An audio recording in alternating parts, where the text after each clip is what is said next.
The mistake in me, that's okay.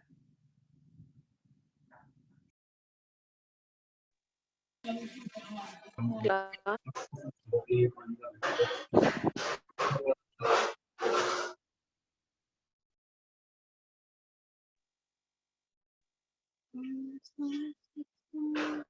That's okay. That's all.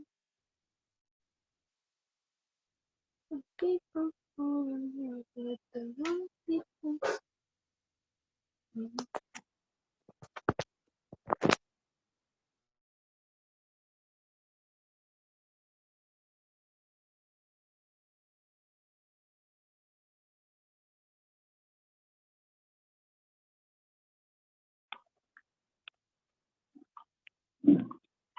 चलिए, मेरी आवाज आ रही है सबको?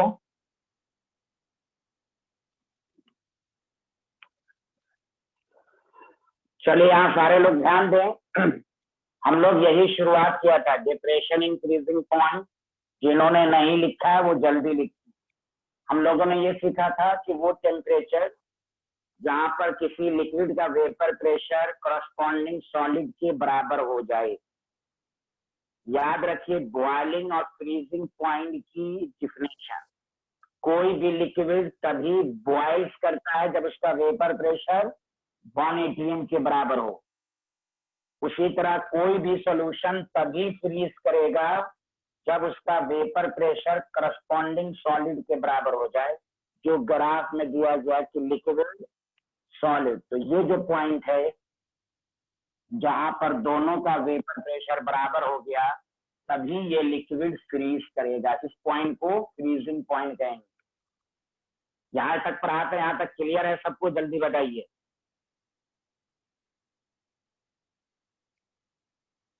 यहीं तक पढ़ा था ना? जिन्होंने नहीं लिखा है जल्दी लिख लें। और फ्रीजिंग पॉइंट की नई डिफिनेशन याद रखें। एक डिफिनेशन है कि जहां पर लिक्विड फ्रीज करे, ये सब जानता है, लेकिन याद रखिए लिक्विड के फ्रीज करने की,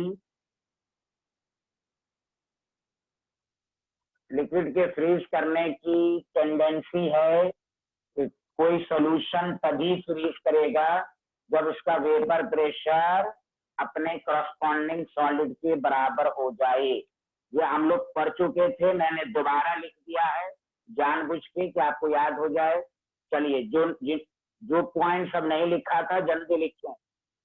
और ये याद रखें, कोई भी लिक्विड फ्रीज होने के लिए क्या जरूरी है कि किसी भी लिक्विड का वेपर प्रेशर अपने करस्पॉन्डिंग सॉलिड के बराबर हो।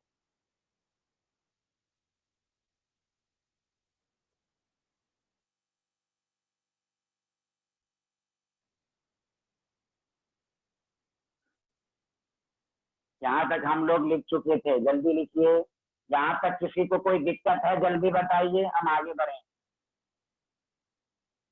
यहाँ तक हम लोग लिख चुके थे और हम पढ़ भी चुके थे। चलिए अब आइए, सारे लोग ध्यान।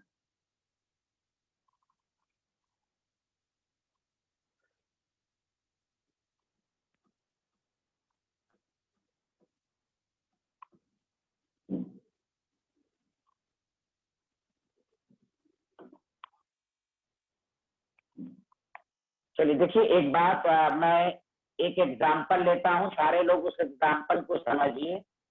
तो उससे आपको और समझ में आएगा। ध्यान देना है कि यहाँ पर डिप्रेशन का वर्ड क्यों लिखा गया, ध्यान दीजिए प्लीज, यहाँ सारे लोग सुनिए। मान लीजिए कि कोई कंटेनर है, इसमें वाटर है आपके पास, जो घर में आप इसको फ्रीज कीजिए। मान लिया आप इसमें फ्रीजर में डाल दीजिए जो घर पे है आपको। मान लीजिए 1 लीटर वाटर लिया आपने, और सुनिएगा सारे लोग, और आपने इसको 30 मिनट के लिए रखा। तो आपने ये देखा 30 मिनट के बाद ये पूरा लिक्विड जो है आफ्टर 30 मिनट ये फ्रीज हो गया, आइस में कन्वर्ट हो गया। लेकिन अगर आप ये 1 लीटर वाटर है, अब इसमें आपने थोड़ा सा नमक मिला दिया, नॉन वोलेटाइल सॉल्यूट मिलाया। अब इसी कंटेनर को उसी फ्रीज में आधा ही घंटा के लिए रखिए, तो आप देखिएगा इसमें पूरा फ्रीज नहीं होगा, फ्रीज करने की टेंडेंसी घट जाएगी। आप उसका लॉजिक लॉजिक 3-4 मिनट के बाद बताएंगे, लेकिन पहले एक्सपेरिमेंट करके समझिए सारे लोग। आप 1 लीटर पानी को आप फ्रीज में रखिए 30 मिनट के लिए, जो टाइम आप देखिएगा, मैंने 30 मिनट एक टाइम लिया है। अब 1 घंटा में भी फ्रीज हो सकता है, 10 मिनट में भी हो सकता है, मैंने 30 मिनट माना है। तो मान लीजिए पानी फ्रीज हो गया, आइस में कन्वर्ट हो गया। आप उसी 1 लीटर पानी में नमक मिलाकर या कोई भी नॉन वोलेटाइल या यूरिया या ग्लूकोज कुछ भी आप डाल के उतने ही मिनट के लिए उसी टेम्परेचर पर, जिस टेम्परेचर पर फ्रीज था, यहाँ जो टेम्परेचर था यहाँ जो था मेंटेन रखिए। तो आप देखिएगा यहाँ पूरा का पूरा पानी जो है वो फ्रीज नहीं होगा। जैसे वाटर का फ्रीजिंग पॉइंट कितना है, 0 डिग्री। आप नमक डाल के फ्रीज कीजिएगा तो 0 डिग्री पर फ्रीज नहीं होगा, फ्रीज होने की टेंडेंसी घट जाएगी। क्यों होगी वो हम बाद में बताएंगे। पहले एक्सपेरिमेंटल रिजल्ट सबको समझ में आया कि नहीं, जल्दी बोलिए। कि प्योर वाटर को फ्रीज करना और वाटर में नॉन वोलेटाइल सॉल्यूट को डालकर फ्रीज करना, दोनों में फर्क है। प्योर वाटर 0 डिग्री पर फ्रीज होगा, अब वाटर में कोई नॉन वोलेटाइल सॉल्यूट डाल के देखिएगा तो वो पूरा पूरा फ्रीज 0 डिग्री पर नहीं होगा। सबको समझ में आया यहाँ तक, जल्दी बोलिए। अब लॉजिक समझिए, गौर से सुनिए। सर 0 पर नहीं होगा तब कैसे करना पड़ेगा, तो ध्यान दें। इसलिए आगे न्यूमेरिकल के फॉर्म में दिया है। न्यूमेरिकल की लैंग्वेज सुनिए दोबारा, न्यूमेरिकल उसको गौर से सुनिए। वाटर फ्रीज हो गया, आपको यही क्वेश्चन देगा कि 100 ग्राम वाटर में 30 ग्राम NaCl डिसॉल्व किया तो कितना वाटर आइस में कन्वर्ट हुआ। यहाँ पर क्वेश्चन नहीं होगा, यहाँ तो पूरा का पूरा फ्रीज हो जाएगा, यहाँ पूरा का पूरा फ्रीज नहीं हो पाएगा। अगर इसको पूरा का पूरा फ्रीज करना है तो टेम्परेचर को कम करना पड़ेगा। प्योर वाटर 0 डिग्री पर फ्रीज होता है, नॉन वोलेटाइल सॉल्यूट डाल के फ्रीज कीजिएगा तो 0 डिग्री पर फ्रीज नहीं होगा, इसलिए नाम पड़ा डिप्रेशन। अगर इसको फ्रीज करना है तो टेम्परेचर को और कम करना पड़ेगा, इसीलिए लिखा गया कि जब नॉन वोलेटाइल सॉल्यूट डालते हैं तो सॉल्यूशन के फ्रीज होने की टेंडेंसी घटती है। अगर आपको फ्रीज करना है तो क्या करना पड़ेगा, टेम्परेचर और लो करना पड़ेगा। तो जैसे आप नहीं पढ़ा, वाटर का boiling point 100, non volatile solute डालते हैं तो 100 से क्या हो जाता है, ज्यादा, 100 से ज्यादा हो जाता है। उसी तरह है फ्रीजिंग पॉइंट वाटर का 0 डिग्री, लेकिन वही वाटर में नॉन वोलेटाइल सॉल्यूट डाल के फ्रीज कीजिएगा तो 0 डिग्री नहीं रहेगा। पूरा का पूरा वाटर फ्रीज नहीं होगा, कुछ फ्रीज होगा और कुछ लिक्विड ही में रहेगा। अगर 0 पर कुछ फ्रीज भी होगा तो पूरा का पूरा फ्रीज नहीं होगा। अगर पूरा का पूरा फ्रीज करना है तो टेम्परेचर को कम करना पड़ेगा। इसलिए याद रखिए, प्योर वाटर को फ्रीज करना और वाटर में नॉन वोलेटाइल सॉल्यूट को डालकर फ्रीज करना, दोनों में फर्क है, इसलिए नाम पड़ा डिप्रेशन। इससे क्या साबित हुआ कि फ्रीजिंग पॉइंट का कम होना नंबर्स पर डिपेंड किया। जितना ज्यादा नंबर डालिएगा फ्रीजिंग पॉइंट डिप्रेस होगा। तो कल से पिछले क्लास से लेकर 3 बातें आपको समझ में आई। नॉन वोलेटाइल सॉल्यूट डालते हैं तो वेपर प्रेशर कम होता है, बॉइलिंग पॉइंट ऑफ सॉल्यूशन बढ़ता है, और फ्रीजिंग पॉइंट डिप्रेस्ड होता है, कम होता है। इसी पर हम लोग ऑब्जेक्टिव, ये बाद में थ्योरी पढ़ाई जाएगी। 4 कंपाउंड, जैसे आपको कहेगा, गौर से सुनिए अच्छे से, कहेगा 1m ग्लूकोज डाला और 1m NaCl डाला, कहेगा बताओ बॉइलिंग पॉइंट किसका ज्यादा होगा? तो कहिए NaCl वाले का। क्यों? इसमें 2 पार्टिकल हो गया, Na+Cl-। जितना नंबर ऑफ पार्टिकल्स बढ़ेगा बॉइलिंग पॉइंट को कम करेगा, और फ्रीजिंग पॉइंट को, बॉइलिंग पॉइंट को ज्यादा कर देगा, फ्रीजिंग पॉइंट को कम कर देगा। तो इसलिए कहा गया कि फ्रीजिंग पॉइंट कॉलिगेटिव प्रॉपर्टीज नहीं है, फ्रीजिंग पॉइंट का घटना नंबर पर डिपेंड किया। और ये एकदम एक्सपेरिमेंटल रिजल्ट है कि आप प्योर वाटर को फ्रीज कीजिए और प्योर वाटर में कोई नॉन वोलेटाइल सॉल्यूट डाल के फ्रीज कीजिए, दोनों में फर्क होगा। वाटर का फ्रीजिंग पॉइंट 0 डिग्री है, लेकिन यही वाटर में नॉन वोलेटाइल सॉल्यूट डाल के अगर फ्रीज कीजिएगा तो ये 0 पर फ्रीज नहीं होगा। आप घर में भी आप करके देखिएगा कि वाटर डालिए फ्रीज हो जाएगा, उतने ही घंटे के लिए उतने ही पानी में आप डाल के फ्रीज कीजिए नॉन वोलेटाइल को, तो वो फ्रीज पूरा का पूरा नहीं होगा। अगर फ्रीज होगा भी तो थोड़ा बहुत फ्रीज होगा। तो अगर उसको फ्रीज करना है तो 0 से कम नेगेटिव में आना पड़ेगा। तो जो मैंने बातें बोली वो सबको समझ में आया कि नहीं आया? जल्दी बोलिए। अब बताइए, सबको थ्योरी समझ में आई कि नॉन वोलेटाइल सॉल्यूट डालने पर फ्रीज होने की टेंडेंसी घटती है? जल्दी बताइए।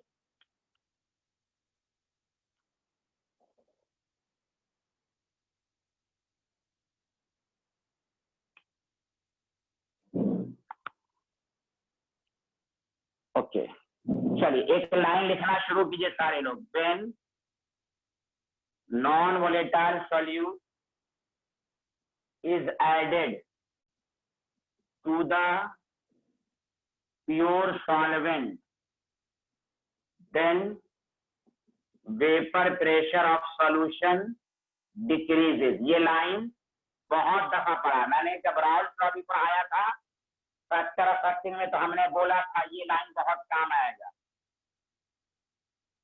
ड्यू टू विच, गौर से सुनिए, देन, अब लिखते हूं देन, जब नॉन वोलेटाइल सॉल्यूट ऐड किया तो वेपर प्रेशर डिक्रीज हुआ। वेपर प्रेशर तो डिक्रीज हो गया। अब देखिए, then the vapour pressure of solution, आगे का लाइन देखिए, becomes equal to vapour pressure of solid. तो क्या करना पड़ेगा? At lower temperature. जैसे अभी नॉन वोलेटाइल सॉल्यूट डाला, फ्रीज तो हुआ नहीं, तो टेम्परेचर को क्या करना पड़ेगा? वही कहा गया, सॉल्यूशन का वेपर प्रेशर तभी बराबर होगा at lower temperature, due to which freezing point of solution decreases. मतलब यही हुआ कि वाटर का फ्रीज करने की टेंडेंसी 0 डिग्री है, नॉन वोलेटाइल सॉल्यूट ऐड करेंगे तो 0 डिग्री पर फ्रीज नहीं होगा। यहाँ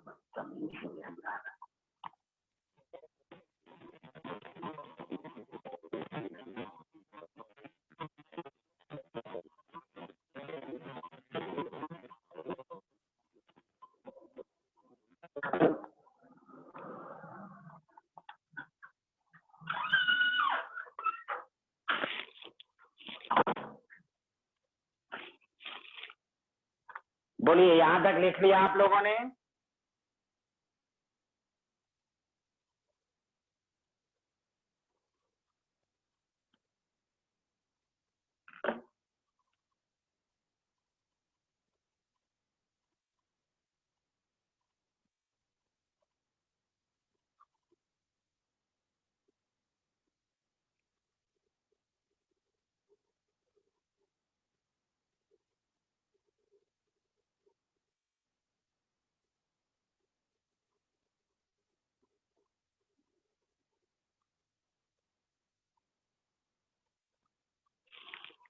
एक बिहारी को अब तक कुछ भी नहीं समझ में आया, गधा है कि क्या है अल्लाह मालूम।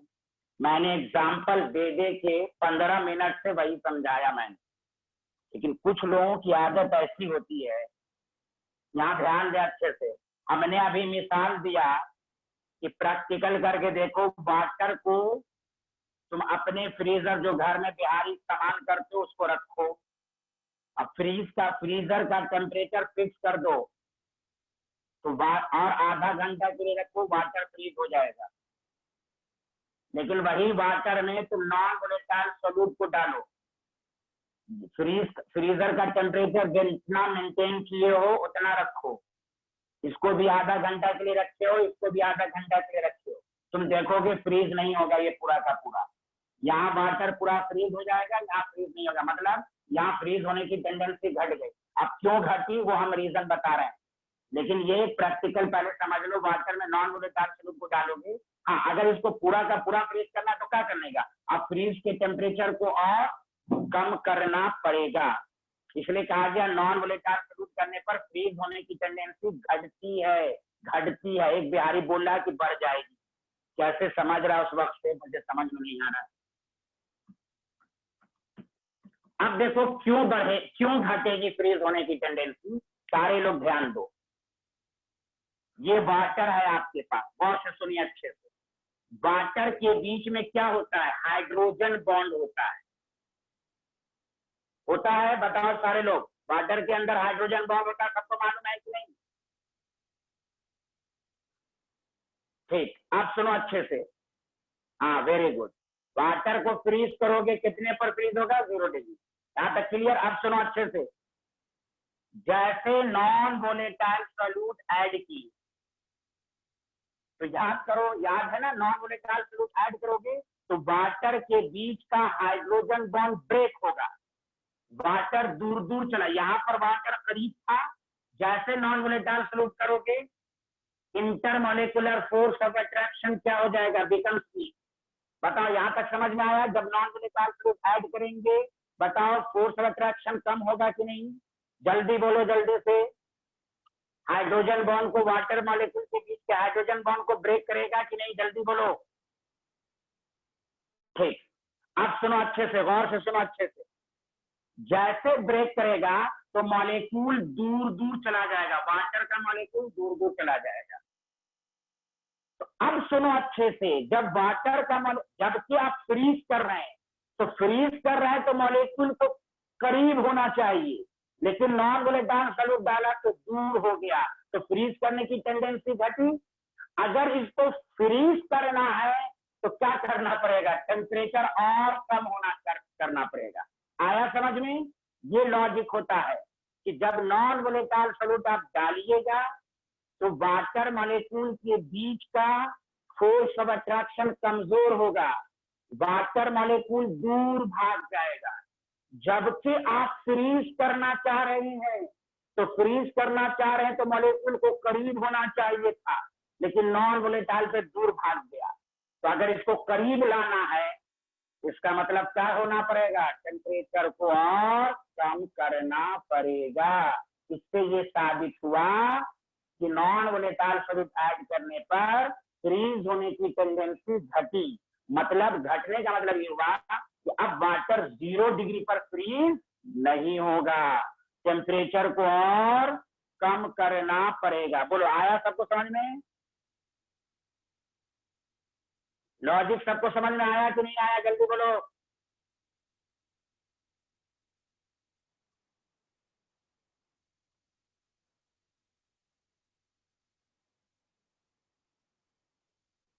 अच्छी बात है, अच्छी बात। तो यही चीज दिमाग में रखो।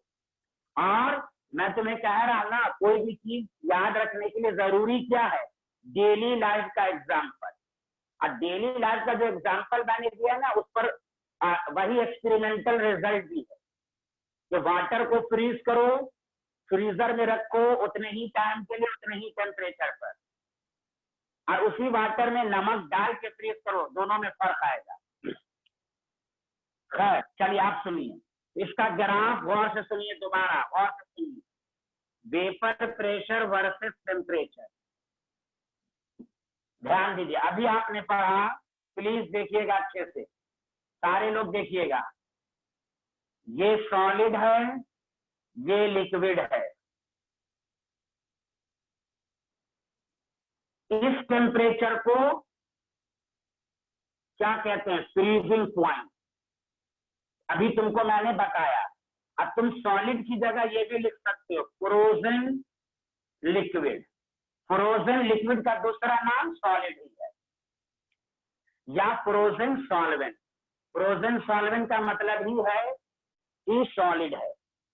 अब ध्यान दो, सारे लोग ध्यान दो, जैसे ही नॉन वोलेटाइल सॉल्यूट डालोगे तो वेपर प्रेशर कम होगा, तो ग्राफ नीचे से। अब सुनो अच्छे से, अब ये हो गया सॉल्यूशन। अब इसके जो लिखा मैंने, अब इसके वेपर प्रेशर को सॉलिड के बराबर लाने के लिए क्या करना पड़ेगा? टेम्परेचर कम करना पड़ा। तो ये हो गया, ये था T0F, अब ये हो गया T। इसी दोनों के बीच को क्या कहेंगे? Delta T। होना चाहिए था T0 पर फ्रीज। जैसे नॉन वोलेटाइल सॉल्यूट ऐड किया तो सोल्यूशन बना, सोल्यूशन बना, वेपर प्रेशर कम हुआ, वेपर प्रेशर कम हुआ तो ग्राफ नीचे से ड्रा होगा। अब इसके वेपर प्रेशर को सॉलिड के बराबर लाने के लिए तो टेम्परेचर को लो करना पड़ेगा। इसलिए देखो T0 प्योर सॉल्वेंट का फ्रीजिंग पॉइंट की है, इसलिए लिखेंगे delta TF T0 minus T। इसको क्या कहेंगे? Depression in freezing point. गौर से पहले समझो, फिर डाउट पूछेंगे। इसको क्या कहेंगे? Freezing point of pure solvent. इसको क्या कहेंगे? Freezing point of solution. बताओ, ग्राफ समझ में आया? ग्राफ समझ में आया? ग्राफ को अच्छे से पढ़ो। ये लिक्विड है, पहला वाला ग्राफ समझा दिया था कल ही के लेक्चर में। जैसे नॉन वोलेटाइल सॉल्यूट ऐड किए तो वेपर प्रेशर कम हो गया, तो वो सॉल्यूशन बन गया। अब इसके वेपर प्रेशर को सॉलिड के बराबर लाने के लिए टेम्परेचर को कम करना पड़ेगा। तो देख लो, डेल्टा TF का फॉर्मूला T0 माइनस T, और डेल्टा TV क्या था? उल्टा, T माइनस T0 था, उल्टा था। बोलो, आया सबको समझ में कि नहीं आया? जल्दी बोलो, जल्दी बोलो बाबू लोग, जल्दी बोलो।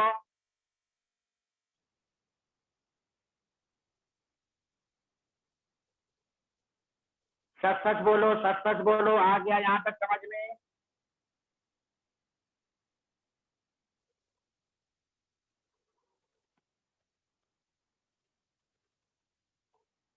बहुत अच्छे, बहुत अच्छे।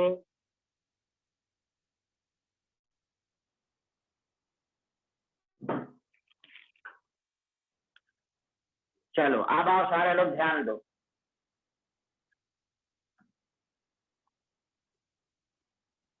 इस देखो, इसके न्यूमेरिकल में और बॉइलिंग पॉइंट के न्यूमेरिकल में कोई फर्क नहीं। अब दूसरा फार्मूला उसी तरह, बस यही फार्मूला हो गया। आप सुनो, इसीलिए तुम किसी एक पर न्यूमेरिकल की प्रैक्टिस करो, या तो एलिवेशन इन बॉइलिंग पॉइंट या डिप्रेशन। देखो वहां वहां दोनों का फार्मूला एक ही है, KB इंटू M। तो किसी एक के न्यूमेरिकल पर प्रैक्टिस करोगे तो डेल्टा TB के भी, बस फर्क क्या होगा? वहां फ्रीज वर्ड लिखा रहेगा, यहाँ बॉयल वर्ड लिखा रहेगा। दोनों की एक की प्रैक्टिस कर लो, एक पर खूब न्यूमेरिकल करो, या तो डिप्रेशन इन फ्रीजिंग पॉइंट पर करो तो बॉइलिंग पॉइंट के क्वेश्चन खुद हो जाएंगे। अब आओ, इसको दो पार्ट में मैंने आपको सिखाया था। फॉर नॉन इलेक्ट्रोलाइट रहे, नॉन इलेक्ट्रोलाइट रहे तो delta TF is equal to KF into M, normal colligative property. जब इलेक्ट्रोलाइट रहे तो delta TF is equal to I into KF into M। This is the formula. चलो जल्दी लिखो सारे लोग प्लीज।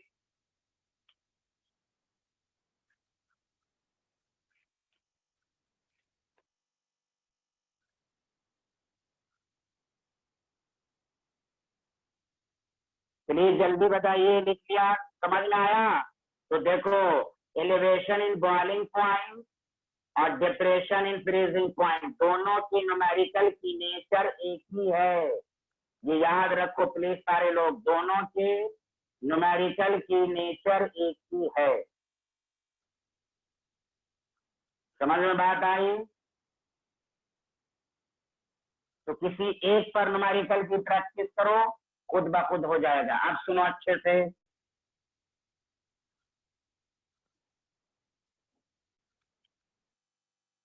टॉपिक डालो, मोलर डिप्रेशन कांस्टेंट KF, इसी को कहते हैं क्रायोस्कोपिक कांस्टेंट। क्रायोस्कोपिक कांस्टेंट, इसकी भी डिफिनेशन उसी तरह जैसे KF इंटू M है, मोलालिटी 1 रखो, डेल्टा KF KF के बराबर हो जाएगा। याद रखो, इट इज डिफाइंड एज, तो एक साथ दोनों को पढ़ना, एलिवेशन इन बॉइलिंग पॉइंट, जल्दी जल्दी याद हो जाए। Defined as depression in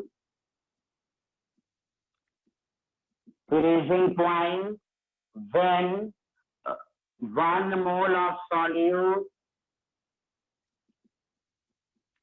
dissolve in 1000 gram of solvent, dissolve in 1000, वहां क्या लिखा था? केबी। केबी के बारे में क्या था? Define as elevation in boiling point, और यहाँ वर्ड क्या आ गया? डिप्रेशन। जब 1 मोल ऑफ सॉल्यूट को 1000 ग्राम ऑफ सॉल्वेंट में डालोगे, उससे फ्रीजिंग पॉइंट जितना कम होगा वही KF कहलाएगा। बताओ, लिख लिए? दोनों एक ही तरीके का है कि नहीं? जल्दी बोलो। KB KF, फर्क है बॉयल और फ्रीज का। जल्दी बोलो, जल्दी बोलो, समझ में आ रहा भाई लोग?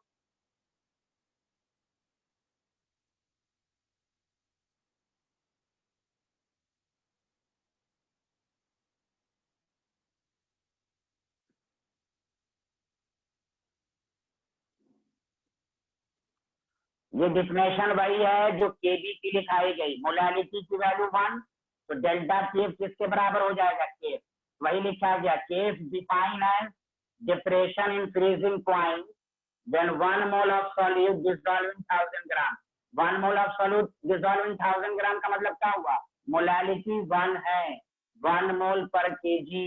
तो जब किसी वाटर में 1 mole of solute 1000 gram of water में डिजॉल्व करोगे, उससे फ्रीजिंग पॉइंट जितना कम होगा उसी को डिप्रेशन इन फ्रीजिंग पॉइंट है। अब आइए यहाँ सारे लोग ध्यान दें,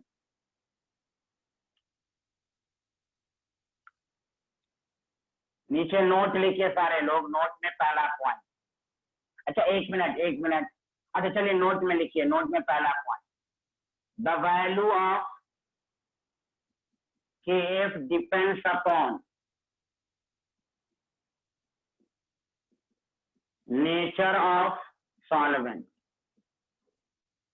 यही लाइन केबी में भी लिखाया गया था, हर सॉल्वेंट का केबी और केफ अलग अलग होगा, और इसका ये मिसलेनियस फॉर्मूला याद रखिए, समझा? उसमें आपको लिखाया गया था MA इंटू R KF का नॉट का whole square.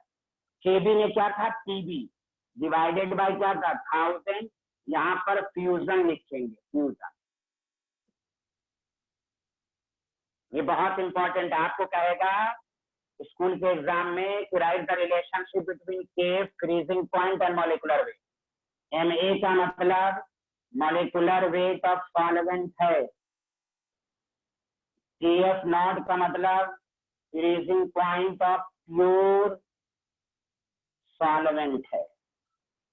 Delta H fusion का मतलब क्या जानते हो? Enthalpy of fusion.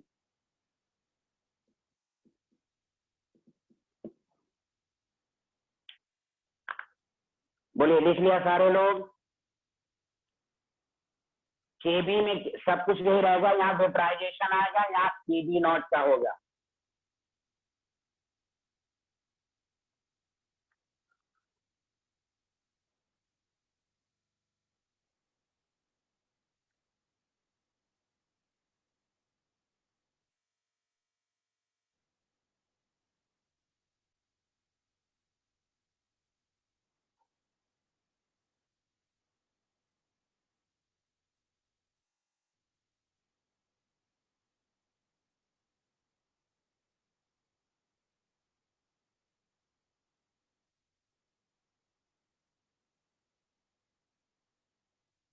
बोलिए, लिख लिया सारे लोग?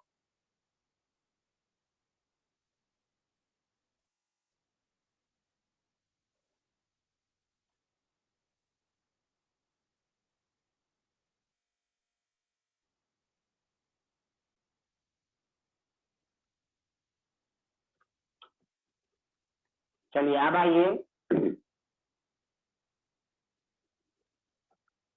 एक लाइन छोड़ के रिमार्क्स लिखिए। नंबर वन, द सब्सटेंस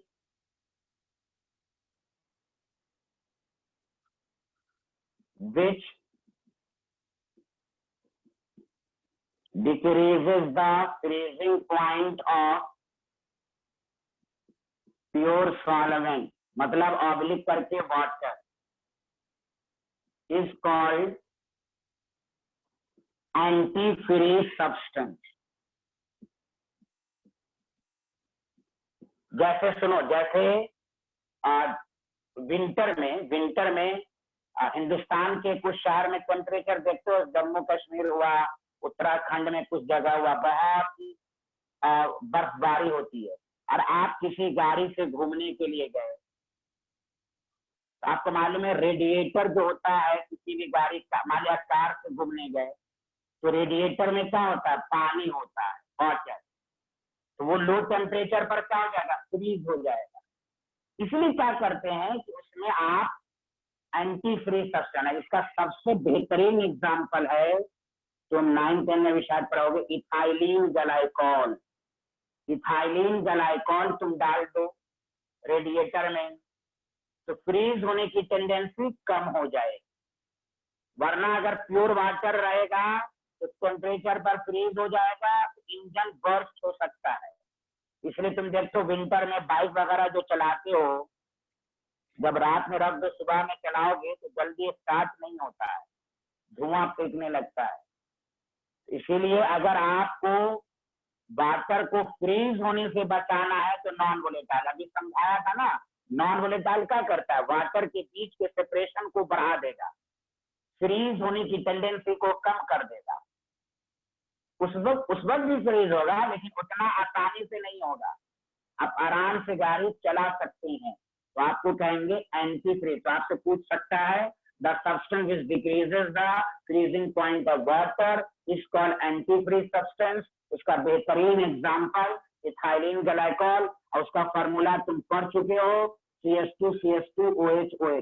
बोलो, सबको ये लाइन समझ में आया कि नहीं आया, जल्दी बोलो।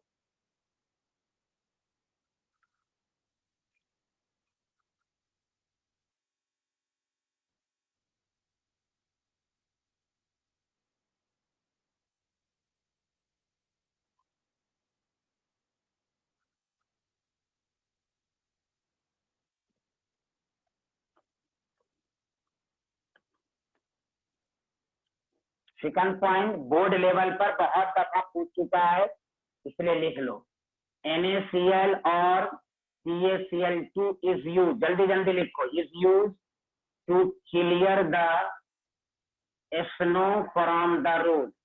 एक आध दो पॉइंट रीजनिंग टाइप का लिखा देता हूँ कि तुमसे बोर्ड में, मान लिया तुम रोड पर बहुत ज्यादा आइस रखा हुआ है, चलना मुश्किल है, तो तुम नॉन वोलेटाइल सॉल्यूट डाल दो, वो फ्रीज होने की टेंडेंसी को घटा देगा, मतलब मेल्ट करना शुरू हो जाएगा। तो वही करना, बिकॉज इट डिक्रीजेस द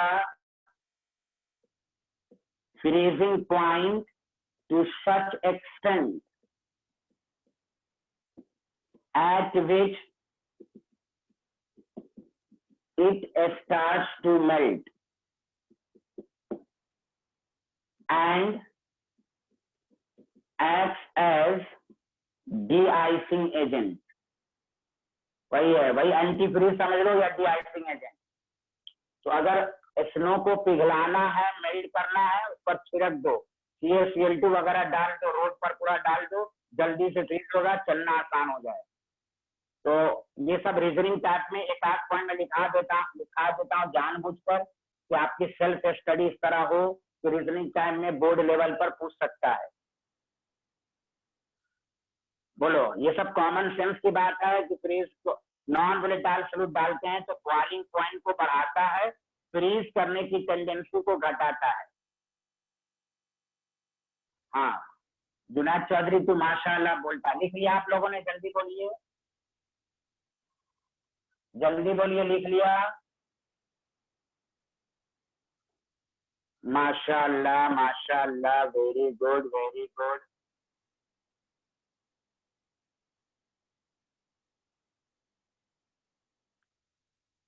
अरे नगमा नगमा आपको आ रहा है कि नहीं समझ में?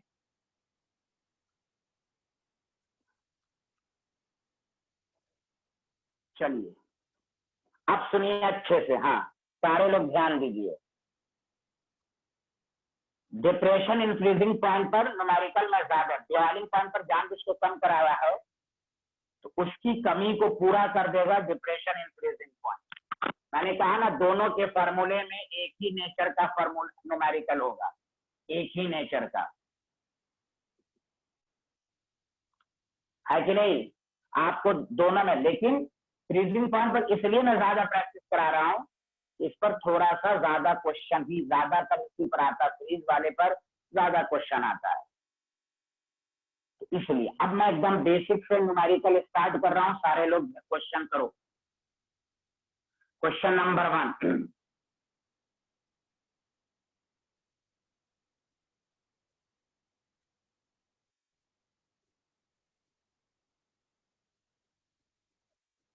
$30 grams of urea and 90 grams of glucose dissolve in दो सॉल्यूट डाल दिया आपने, dissolving 100 gram of water. Calculate the freezing point of solution. Bracket में दिया हुआ है KF फॉर वाटर, ये दिया रहेगा, लेकिन वाटर का याद रखोगे तो अच्छी बात है। प्रैक्टिस करोगे, याद झुल झुल के याद नहीं रखना है, 10 न्यूमेरिकल करोगे वाटर का खुद ब खुद याद हो जाएगा। मैं तुम्हें ऑप्शन भी दे देता हूँ, जल्दी से बनाओ। मोलालिटी की वैल्यू पुट करो, mole number of moles of solute निकाल लो, अपने आप बन जाएगा, समझे? तो क्वेश्चन है A option 18.6 degree Celsius, B option -18.6 degree Celsius, C option 15.5 degree Celsius, D option -15.5 degree Celsius. मुझे उम्मीद है कि आप जरूर बनाएंगे, जरूर बनाएंगे, जरूर बनाएंगे। सब लोग बनाइए। देखिए इसमें कुछ है ही नहीं है, मोलालिटी जिसको निकालने आ गया, हाँ वाह। देखिए आप लोग कितने अजीम शख्सियत हैं, कितने अजीम शख्सियत हैं आप लोग। B option is correct answer. Thank you very much. एकदम बेसिक से चलिए। देखिए जिनको नहीं हो रहा होगा सबको आ गया होगा, फिर भी बेहतरीन बेहतरीन माशाल्लाह। तो number of moles of solute urea भी है और ग्लूकोज भी है। Given mass by molar mass, given mass by molar mass, तो ये 1 मोल हो गया, हाफ और हाफ हो गया। बस मैं दोबारा रिपीट कर रहा हूँ, लास्ट टफ न्यूमेरिकल है। मोलालिटी आपको निकालने आता है, देखो साइन देखो, मोलालिटी निकालने आता है, बस आपको सारा न्यूमेरिकल हो जाएगा। अब बीच बीच में क्वेश्चन पूछेगा ये क्यों ले लिया, ये मोलालिटी बिहारी निकालने नहीं आता है। तो delta TF KF into M, तो पहले डेल्टा TF निकाल लेंगे। 1.86 number of moles of solute 1 into 1000 by 100। अब कोई क्रॉस किया ना सर, ये क्यों ले लिया, 100 कहाँ से आया, तो गुंडा बददुआ दूंगा ना, ना भरोसा है बददुआ दे दूंगा। Number of moles of solute पर केजी ऑफ सॉल्वेंट, केजी को कन्वर्ट, तो ये कैंसिल। तो डेल्टा TF हो गया 18.6 डिग्री सेल्सियस। अगर कहता डिप्रेशन इंक्रीजिंग पॉइंट तो आंसर, लेकिन हमसे पूछ रहा है तो डेल्टा TF को क्या लिख सकते हैं, T0 माइनस T, तो 18.6 T0 0 माइनस T, तो T से करीब माइनस 18.6 डिग्री। तुम कैल्विन में भी ले सकते हो, अगर कैल्विन में होता तो तुम 273 रख देती, समझा। डिग्री सेल्सियस में नेगेटिव में आएगा और कैल्विन में पॉजिटिव में आ जाएगा। वो ऑप्शन जिस तरह का रहेगा तुम उसी तरह का करोगे। बोलो बाबू लोग, आया समझ में? कोई बोल ही नहीं रहा है। अल्लाह रहबर भाई आ रहा सबको? हाँ ठीक ठीक, वेरी गुड वेरी गुड। मैं 3 छोटे छोटे न्यूमेरिकल अभी दे रहा हूँ जान बुझ के। एक बहुत ही बेहतरीन क्वेश्चन दे रहा हूँ कि तुम्हें आपको अच्छे से समझ में आए, इससे तुम्हारा थ्योरी मजबूत होगा। इस न्यूमेरिकल से जो मैं समझाना चाह रहा था तो वो भी दोबारा और अच्छे से तुम्हें समझ में आ जाएगा। समझ में बात आई बाबू लोग? Thank you. समझे? तुमसे पूछेगा, देखो ये बहुत बेहतरीन क्वेश्चन है और ध्यान दो, फ्रीजिंग पॉइंट के 2 क्वेश्चन एनसीईआरटी में नहीं है, लेकिन ये 2 क्वेश्चन आप जरूर करिए, बोर्ड लेवल पर भी पूछा जा चुका है। तो कोई जरूरी नहीं कि बहुत सारे न्यूमेरिकल डायरेक्ट एनसीईआरटी में वही आओ। टीचर का काम है एप्लीकेशन बेस्ड पढ़ाना कि कैसे क्वेश्चन आएंगे। तो ये बोर्ड और कॉम्पिटिशन दोनों के लिए इंपॉर्टेंट है, खास ध्यान दें। और क्वेश्चन नंबर 2 लिखें और इस पर स्टार पॉइंट डालें। This numerical 10 gram of urea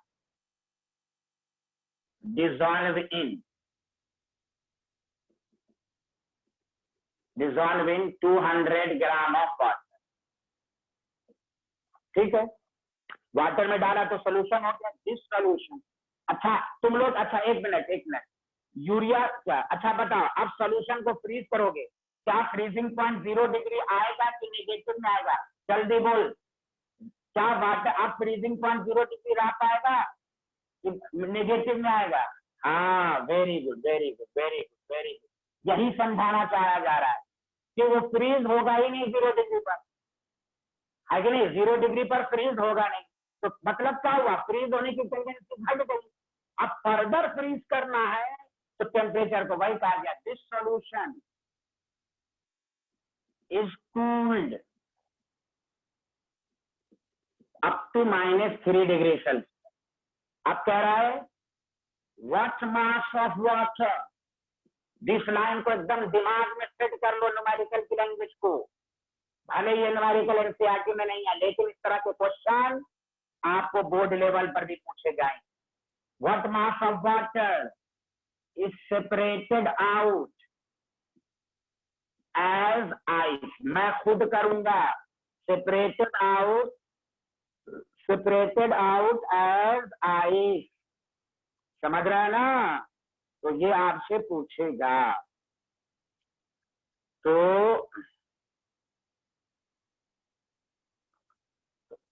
A option है 96.7 ग्राम, बी ऑप्शन है 90 ग्राम, सी ऑप्शन है, समझा कि नहीं, 150 ग्राम, डी ऑप्शन है 120 ग्राम। तो चलो पहले लिख लो, ऑप्शन लिख लिए, अब मैं समझाता हूँ, सारे लोग सुनो, इससे थ्योरी भी मजबूत होगी जो तुम पढ़ना चाह रहे हो। मिटा दो इसको, बोलो। चलो चलो कोई बात नहीं, अभी आंसर आपसे नहीं पूछा। खानी सबा कौन है? खानी सबा, यहाँ देखें, सबा है, सबा, जिन्होंने शायद व्हाट्सएप पे नोट्स मंगवाया था पिछली क्लास का। यहाँ सारे लोग सुने, वही सबा है क्या? गौर से सुने।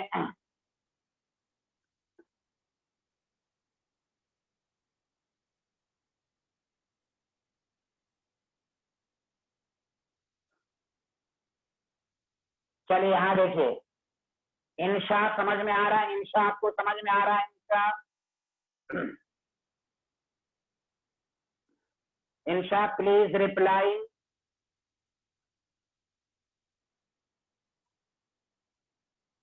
चलिए यहाँ देखिए, बेचारी रिप्लाई नहीं कर रही। इंशा, आवाज नहीं आ रही मेरी? यहाँ चलिए सारे लोग सुनिए अच्छे। 10 ग्राम ऑफ यूरिया को डिजॉल्व किया 200 ग्राम वाटर में, तो मैं वही समझाना चाह रहा था, और से सुनो, ये वाटर है, इसको तुम फ्रीज करोगे तो पूरा का पूरा वाटर फ्रीज हो जाएगा। इसमें क्वेश्चन नहीं पूछेगा कि कितना वाटर फ्रीज हुआ कितना नहीं हुआ। यहाँ क्वेश्चन क्यों पूछा कि जैसे ही तुम 10 ग्राम यूरिया 200 ग्राम में तुम डाले तो अब पूरा का पूरा फ्रीज नहीं होगा। तो वही पूछ रहा कितना फ्रीज होगा, what mass of water separated out as ice, मतलब मास ऑफ आइस पूछ रहा है। तो कुछ नहीं करना है, क्वेश्चन में देखो यूरिया नॉन वोलेटाइल है, तो फॉर्मूला तो यही होगा delta TF is equal to KF into M। अगर NaCl होता तो I लिखते। इसलिए याद रखो, जब नॉन वोलेटाइल फ्लूइड डालेंगे तो आपको इस तरह का क्वेश्चन बनेगा कि कितना वाटर आइस, 200 ग्राम है तो पूरा का पूरा फ्रीज नहीं होगा। तो अब देखिए कैसे करेंगे क्वेश्चन। तो ध्यान दीजिए कि डेल्टा TF को क्या लिख सकते हैं, T0 माइनस T, KF 1.86। मैंने जानबूझ के केफ की वैल्यू नहीं रखी है, वाटर है, प्रीवियस क्वेश्चन में देख लीजिए WA। तो T0 कितना है 0, फ्रीजिंग पॉइंट कितना है -3, लिखा हुआ है ना, दिस सॉल्यूशन इज कूल्ड। तो 1.86 number of moles of given mass by molar मास। अब देखिए सारे लोग प्लीज एंड प्लीज, हम मान लेंगे कि लेट मास ऑफ आइस जो है वो W ग्राम है। अब यहाँ पर मास ऑफ सॉल्वेंट जानते हो कितना लोगे, अब 200 ग्राम है। वहां से सुनो, वाटर का मास 200 ग्राम है। बहुत सारे स्टूडेंट पागल की तरह 200 यहाँ लिख देंगे, गलत। 200 ग्राम है तो इसका कुछ अमाउंट फ्रीज होगा और कुछ वाटर। तो क्या लिखोगे यहाँ पर, 200 माइनस W, 200 माइनस W। पहले बताओ ये वाला सबको समझ में आया कि मास ऑफ सॉल्वेंट 200 माइनस W लिया। जल्दी यस या नो टाइप करके बताओ। एक मिनट दोबारा समझा देता हूँ। चलो चलो ठीक है ठीक है ठीक है ठीक है। हाँ कुछ को नहीं समझ में आया, चलिए कोई बात नहीं है। सुनिए, ये वाटर का 200 ग्राम है ना, प्योर वाटर है, नॉन वोलेटाइल सॉल्यूट ऐड किया तो 200 ग्राम का कुछ अमाउंट कितने चला गया मास में, सॉरी आइस में। तो वाटर का मास अब फ्रीज होने के बाद कितना बचेगा, तो 200 माइनस W। जल्दी बोलो सारे लोग, भाई टोटल मास कितना, 200, कुछ फ्रीज हुआ। जायज समझ में आ गया सबको, तो 200। अब यहीं से और ग्राम है तो ऊपर 1000 केजी में कन्वर्ट करने के लिए, तो आप इसी को सॉल्व कर लो। तो देखो क्या आ जाएगा, 3 छक्के 18, 200 माइनस W, ये कितना हो जाएगा 1860। My math is 18W 1860, 3600 minus 1860 18W। समझे? अब इसको सॉल्व कर लेंगे बिहारी लोग। तो ये क्वेश्चन आसान है लेकिन इंपॉर्टेंट भी है कि जब वाटर में नॉन वोलेटाइल सॉल्यूट डालेंगे अब फिर फ्रीज करेंगे तो पूरा का पूरा फ्रीज नहीं होगा। समझा? Divided by 18। तो ये आएगा, पहला ऑप्शन कितना था, अरे पहला ऑप्शन कितना दिया था बाबू लोग बताओ तो, पहला ऑप्शन कितना दिया हुआ, ये आया है ना, ये है किसी ऑप्शन में था ना ये सर,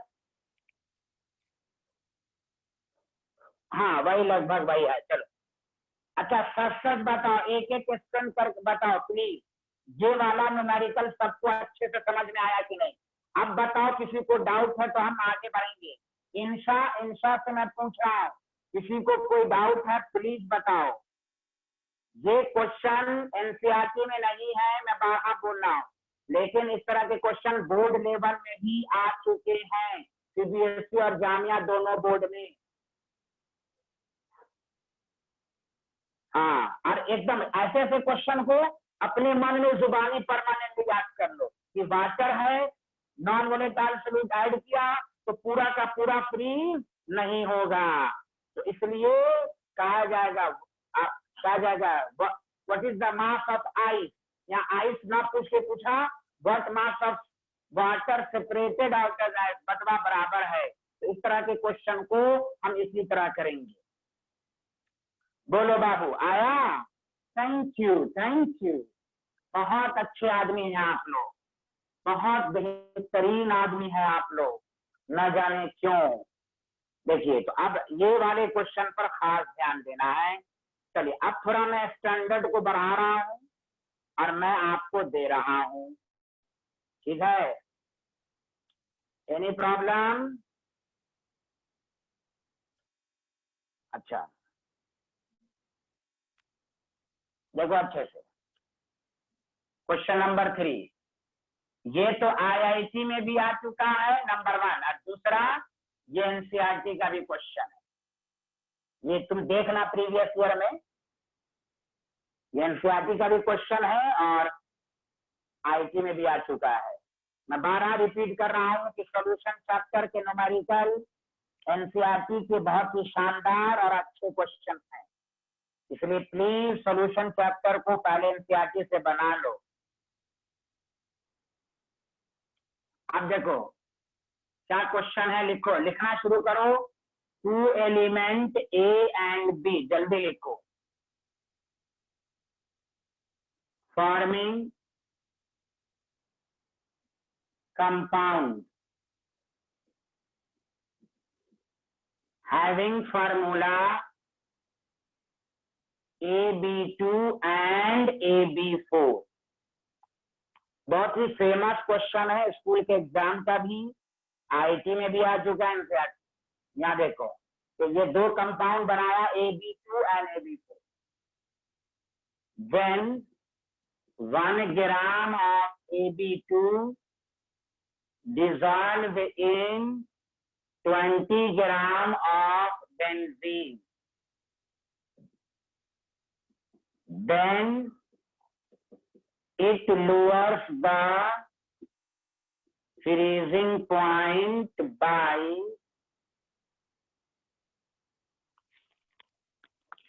1.2 Kelvin। जल्दी जल्दी लिखिए सारे लोग।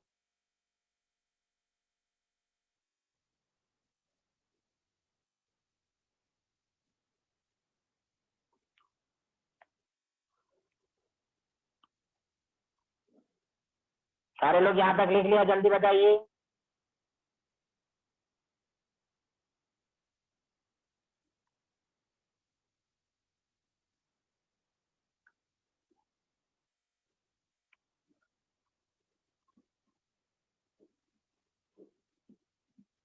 Whereas 1 gram of AB4 lowers the freezing point by 1.3 Kelvin। अच्छा, यहाँ पर एक डाटा चेंज कर लीजिए, यहाँ थोड़ा सा करेक्शन कर लीजिएगा, 2.3 या 1.3 Kelvin। कैलकुलेट द, यहाँ चेंज कर लीजिएगा please. Calculate the atomic mass of A and B, जल्दी बनाइए, जल्दी। ए एंड बी, तो ये दिखने में बड़ा है, करने में आसान है। ओके, हाँ, ब्रैकेट में लिख लीजिए, के for benzene is 5.1 kelvin KG पर मोल। चलो सारे क्वेश्चन लिख लो, मैं खुद समझा दूंगा, ऑप्शन मैं जानबूझ के नहीं दे रहा हूं इसमें, समझा के नहीं। दूसरा क्वेश्चन तुम लोग करोगे, पहले बताओ सारे लोग लिख लिए? सारे लोग लिख लिए बाबू लोग, जल्दी बताओ।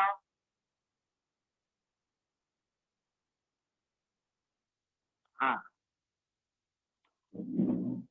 तो देखो ये क्वेश्चन जो है, हाँ, कैसे बनाओगे, बहुत आसान है।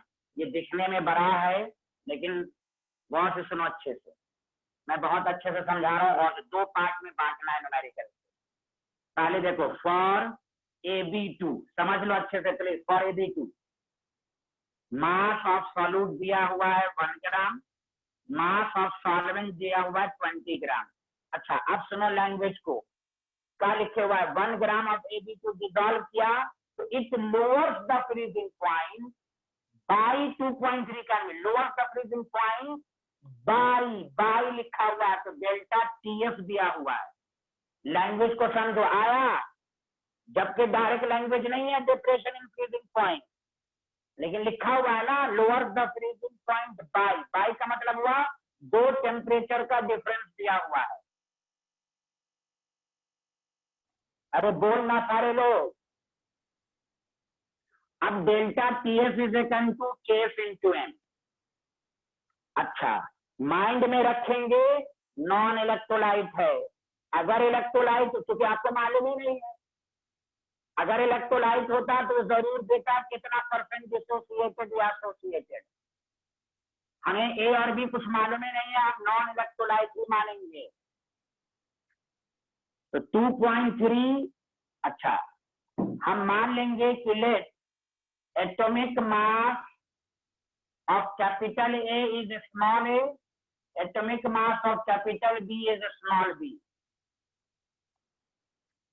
अब देखो K 5.1 है, number of moles of solute given mass by molar mass AB2 का मालूम नहीं। सारे लोग देखो please, mass of solvent 20 gram, gram को केजी में कन्वर्ट किया तो MAB2 is equal to 5.1 into 1000 divided by 20 into 2.3। अब सुनो यहाँ से सारे लोग प्लीज एंड प्लीज, देखो कार्बन डाइऑक्साइड का कैसे निकालते हो, 12 प्लस 2 इंटू 16 ऐसे तो निकालते हैं। अब बताओ A का atomic mass small a, B का एटॉमिक मास स्मॉल b, तो A प्लस 2B 5.1 एक इक्वेशन यहाँ से बनी। सारे लोग बताओ क्या ये समझ में आया, जल्दी बोलो। तो दूसरी इक्वेशन क्या बन जाएगी, A प्लस 4B। MAB2 को लिख सकते हैं ना, अरे बोलो ना सारे लोग मिलके, A प्लस 2B लिख दिया। क्यों, A का एटॉमिक मास A, B का B 2B। जैसे हम कार्बन डाइऑक्साइड का निकालते हैं 12 प्लस 2 इंटू 16 तभी तो 44 आता है।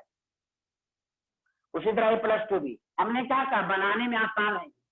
Similarly for AB4 mass of solute 1 ही ग्राम है, मास ऑफ सॉल्वेंट 20 ही ग्राम है, समझे।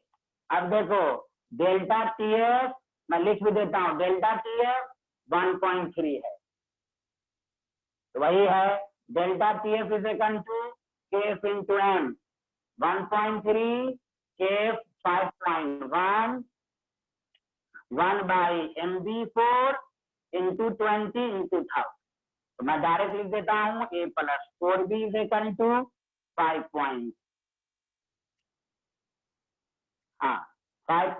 Into 1000 by 20 into 1.3। Question number 2, दोनों को घटा दो, A कैंसिल B निकल जाएगा और B को बताओ, सच बताओ आया, सबको समझ में आया कि नहीं आया, जल्दी बोलो, जल्दी बोलो, समझ में आया कि नहीं आया।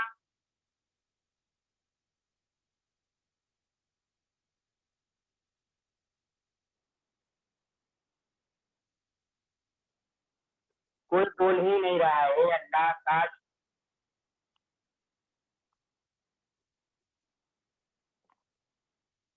हाँ साफ साफ दिख रहा है ना सबको। एक बिहारी लिख रहा है स्क्रीन फ्रीज हो गया रे गुंडा कहीं का, तेरा दिमाग फ्रीज हो गया रे बिहारी। ओके सबको समझ में आ गया कि नहीं आया, जल्दी बोलो।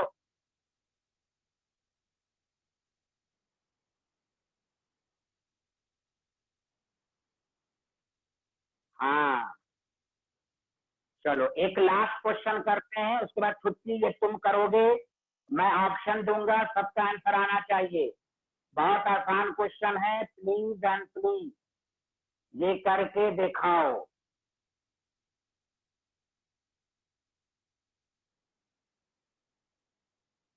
ठीक है, बस 2 मिनट का क्वेश्चन है, सारे लोग करके दिखाओ, और ये कर लोगे तो देखना है दूर कितना बाजुए कातिल में है, समझे कि नहीं? जल्दी करो जल्दी। क्वेश्चन लिखो, 4th question, 360 gram of strong binary electrolyte. Electrolyte का नाम नहीं लिखा है, लेकिन लिख दिया strong binary electrolyte is dissolved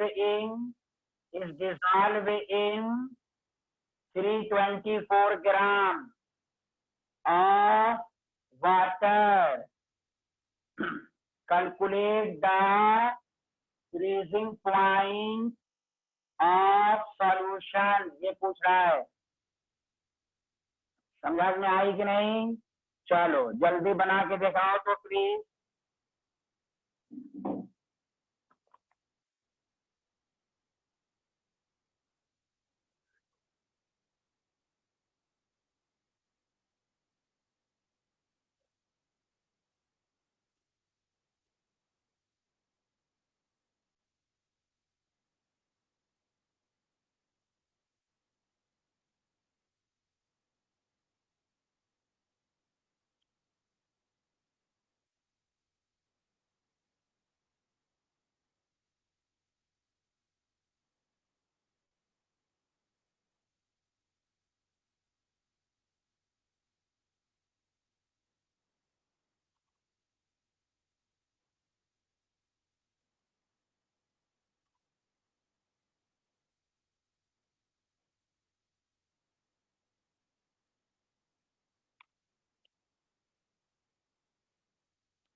option है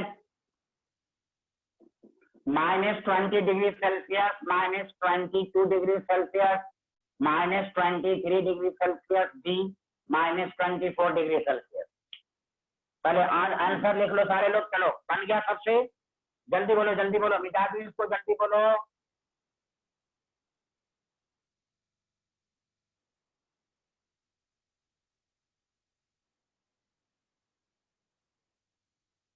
चलो यहाँ देखो सारे लोग, पहला काम बताओ।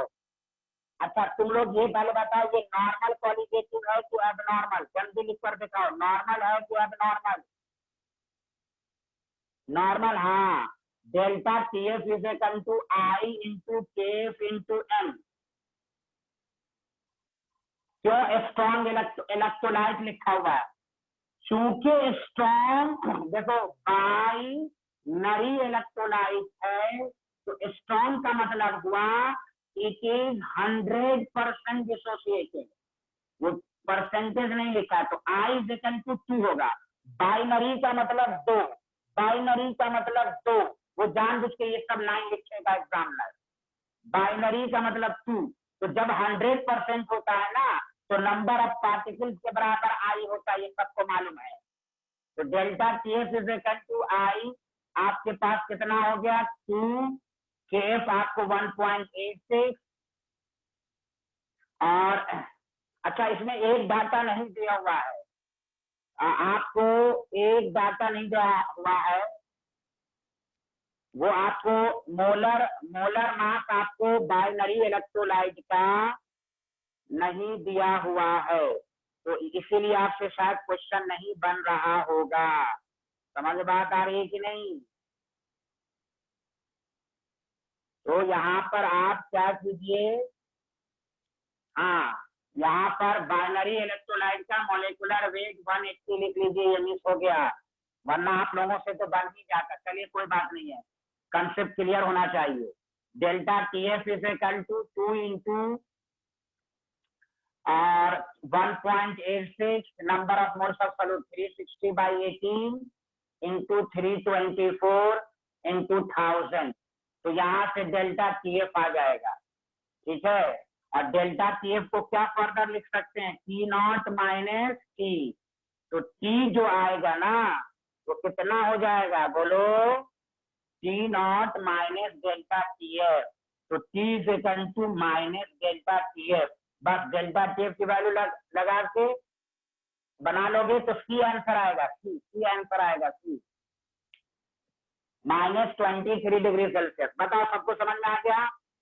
अरे जल्दी बोलो, समझ में आया सबको? जल्दी बोलो हाँ या ना, 2 मिनट के अंदर। वो मॉलिक्यूलर वेट लिख लो 180। चलो okay, bye bye, thank you, Eid मुबारक, ईद मुबारक बिहारी लोग, थैंक यू वेरी मच। चलो आदम सर की क्लास करो सारे लोग। ईद मुबारक टू ऑल, ईद मुबारक टू ऑल, ईद मुबारक टू ऑल, थैंक यू। सब लोग मैसेज कर देना आज ईद मुबारक। मुझे भागने दो जल्दी यार, क्यों नहीं भाग रहा यार? हाँ।